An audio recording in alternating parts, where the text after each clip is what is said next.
one, never thought I would, and I'm so thrilled. I'm honored to be here.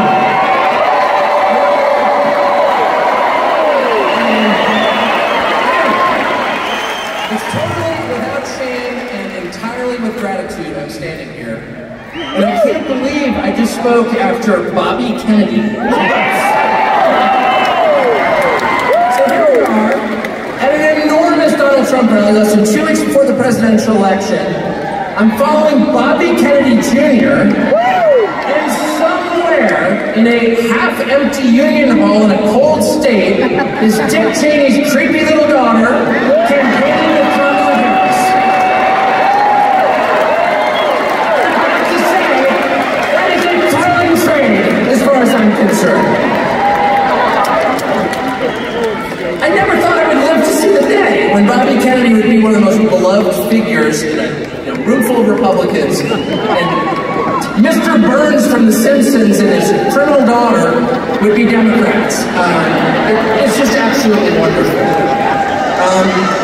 So here's my perspective. It's a triumph.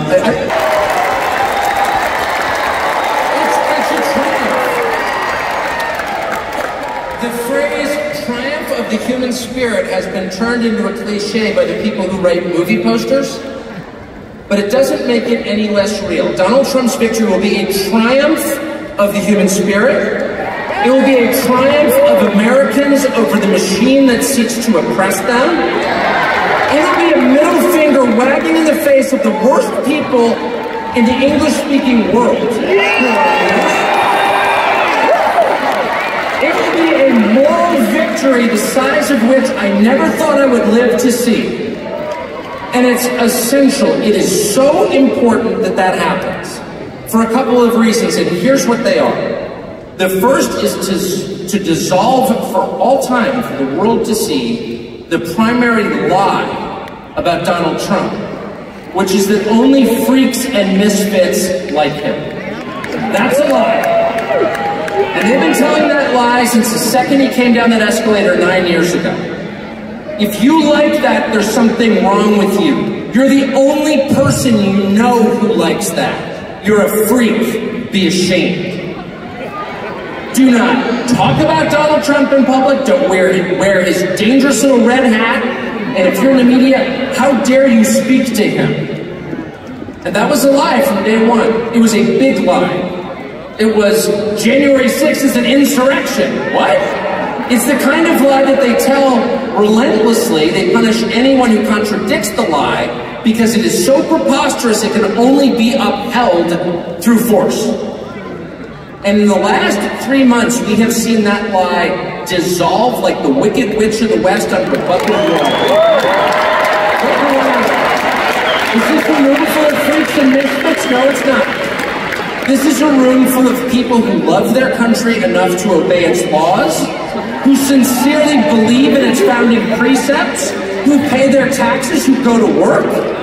The ever-shrinking percentage of Americans who work a 40-hour week, who expect nothing from the system, and who have given their lives for the system, who were born in this country and plan to die here. And they're the most mistreated group in this nation, and they're also the biggest group in this nation.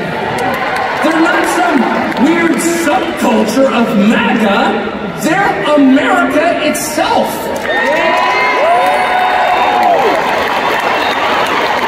The only people who are denying that are the freaks and the misfits, who it turns out are themselves a tiny, bizarre minority of cults, who have controlled the rest of us through fear and aggression. And that has ended. And it has ended thanks to the heroic stand that a couple of individuals have taken, first among them Elon Musk. Elon Musk, who single-handedly saved the First Amendment to the Constitution, which, let me remind you, is not just a feature of America, it's the basis of America. It's the First Amendment for a reason. It's what separates the free from the enslaved. Slaves are not allowed to say what they think. Free men have God-given right to do so and will. And this is the only country on earth in which that is guaranteed. And without Elon Musk, it wouldn't be, because he stands alone as the owner of a media platform that is still open. There's only one, and it's X. It's foreign-born Elon Musk. And then for him to come out, and by the way, just for the record, I've taken not $1 from Elon Musk, okay? It's not a paid advertisement, it's just an observation. And this is heartfelt gratitude. And when you see the richest man on planet Earth stand up there in a t-shirt and start jumping around on stage, he's also one of the biggest federal contractors. People say, oh, he's got FU money. No, it's just the opposite. There is no such thing as FU money. The more money you have, the more vested you are. There's only FU poverty, actually, is the truth. And Elon Musk has more to lose than any living American by taking the position that he did, and he did it anyway. And so what's the message? If the person who's created the most, not just piles of cash, he's not Larry Fink, he's not worshiping money like our finance class, he's building things. And if that guy is for Donald Trump, and not only not ashamed of it, he's jumping around in a t-shirt, I can see his belly button, he's so excited. Then maybe I'm not alone, maybe I'm not the freak.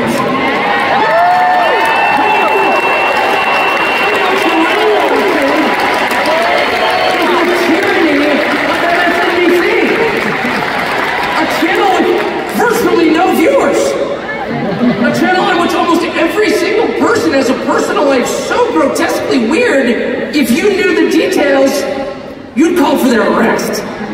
That's just true. And those people, the unhappiest people in this nation, are defining the terms of the conversation? I don't think so. How did they get away with that? The same way they got away with calling January 6th an insurrection for 3 years, by repeating it. And by attacking anyone who disagreed. But it's an illusion. It's the Wizard of Oz. And once you pull back the curtain, the only thing back there is Joe Scarborough, you're like, wait a second. Why am I taking orders from this guy? He's a freak. I'm a normal person. And that realization has settled on this country. On the whole country. And you feel it. People are not afraid anymore. At all. I've got a bunch of kids I texted that I'm going to go speak at a Trump rally. My kids, you go!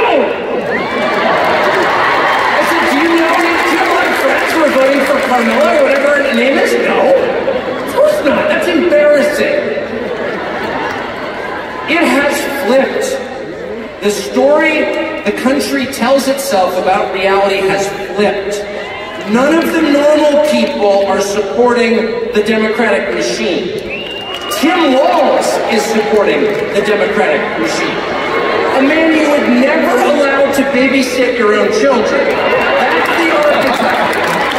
It's the party of weirdos, of envy, of hate, of resentment, of bitterness, of weakness, of a total lack of creativity. It's a party of conformity. It's a party of the machine, where it doesn't matter who the candidate is because individuals are immaterial. All that matters is the collective. That's the Soviet model. And opposing them is the rest of the country, slowly waking up to the fact that these people have no moral authority whatsoever. They have no legitimacy in a democracy where the government must rule by the consent of the governed. They have no consent. And the way that they've treated this country over the past 4 years is the most shocking thing I've ever seen in 55 years.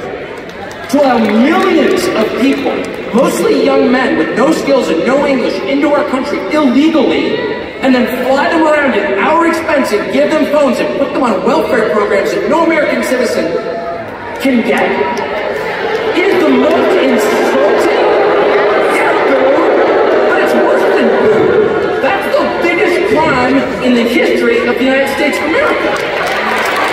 And it takes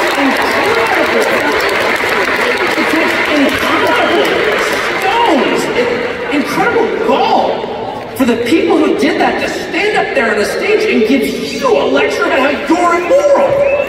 It's too much. And so that's the second important thing about this election, okay? The first is every person in this room needs to understand you are not in a despised minority. You are in an incredibly gentle and tolerant majority.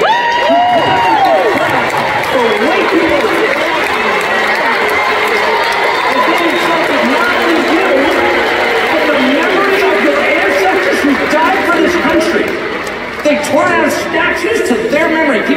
build anything in their lives.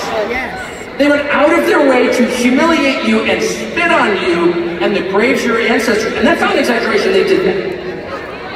And this country is so nice, it's so polite, it's so thoughtful and empathetic and sweet.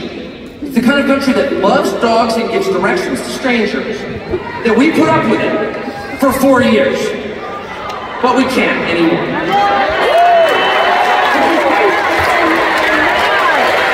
And we can't for 2 reasons. The first reason that we can't put up with it for 1 more minute is because it's just not justice.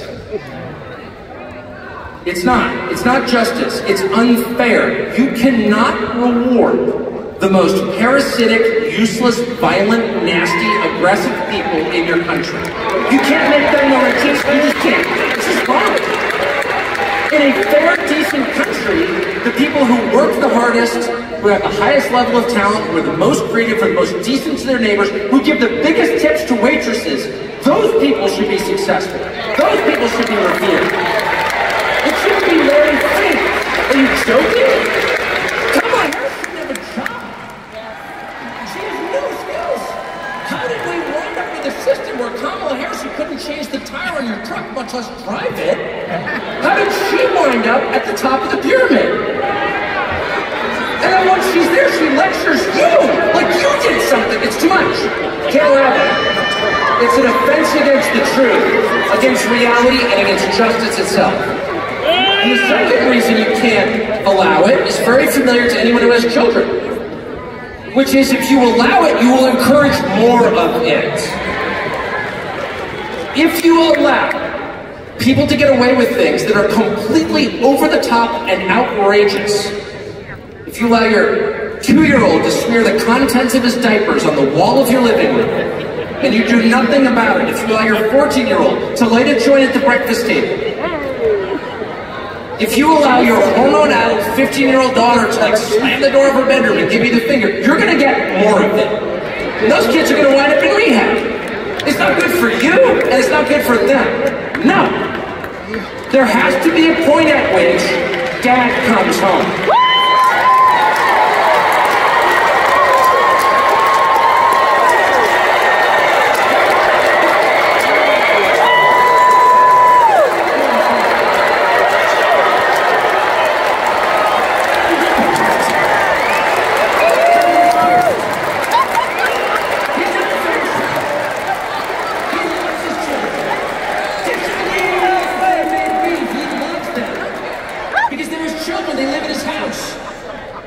But he's very disappointed in their behavior, and he's gonna have to let them know.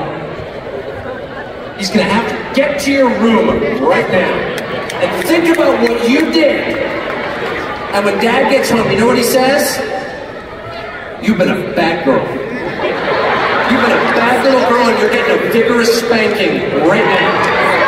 And no, it's not gonna hurt any more than it hurts you. No, it's not. I'm not gonna lie. It's gonna hurt you a lot more than it hurts me. And you earned this. You're getting a vigorous spanking because you've been a bad girl. And it has to be this way. It has to be this way because it's true. And you're only going to get better when you take responsibility for what you did. It's not said in the spirit of hate. It's not said in the spirit of vengeance or bigotry. Far from it. It's said in the spirit of justice, which is the purest and best thing there is. And without it, things fall apart. The Democratic Party machine, and notice I'm not beating up on Kamala Harris, who's just a hapless victim who happened to be there in the right colors and they grabbed her. Tim Walz, they needed some, whatever Tim Walz is. They needed a weak man, because it is the party of weak men and unhappy women.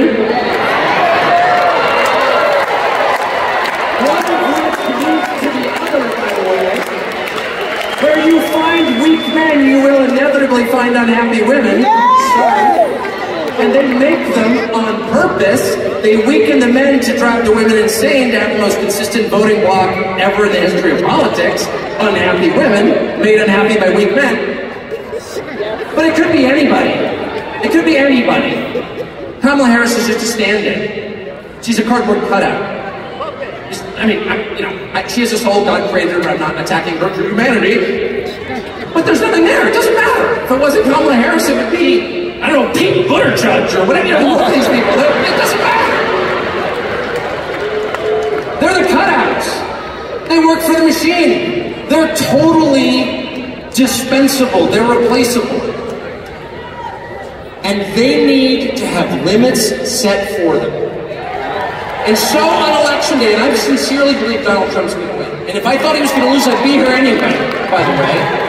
I would. In fact, I would have been here earlier if I thought he was going to lose, just to make the point. I mean it. I don't like people who jump on the winning train, okay? I think Donald Trump's going to win. It's the return of the country he grew up in. Where you can say things like, I like that guy, maybe like the other person, that's fine. That was not allowed for 9 years. And it's allowed now. And I think, and it's because of what they did, by the way, they deserve this. But I think the vibe is so strong right now, I don't think we can get away with pretending something else happened. I don't think we can have another 2020 at this point. I just don't. I don't. Where they hid relevant facts from you, they prevented you from knowing about their candidate, and then claimed victory. Or 37 billion votes, or whatever they claim he got. That's rigging the election. Period. If the government prevents people from knowing critical information about a candidate, they have rigged the election. And they did that.